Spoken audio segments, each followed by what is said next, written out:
قرار مغزت سوت بچشه. پس لیواناب کنارت باشه برای خونت کردن.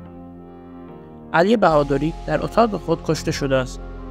اتاق هیچ پنجره‌ای ندارد و در اتاق قفل شده بود و فقط 4 نفر کلید اتاق را دارند. خانم زهرا بهرامی‌فر، آقای نیما درویشی، خانم مریم جعفری، آقای امیر اسکندری. پلیس از هر 4 تای آنها بازجویی کرد.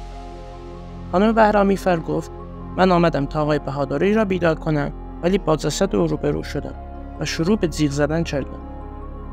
خانم جعفری گفت وقتی که صدای جیغ سارا را شنیدم به اتاق آمدم و چراغ را روشن کردم. دیدم که آقای بهادری با چاقویی که در گردن او فرو رفته به قتل رسیده است. آقای درویشی گفت من در کنار مریم بودم. با او به اتاق آمدم. دیدم که اتاق غرق خون شده است. آقای اسکندری هم گفت من صبحانه آماده می کردم و چیزی ندیدم.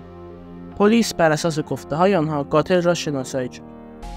اگه تو هم تونستی قاتل رو پیدا کنی تو کامنت ها بگو. اگه نه بازم به حرفاشون گوش بده. تناقض بین حرفا رو پیدا کن تا قاتل شناسایی بشه.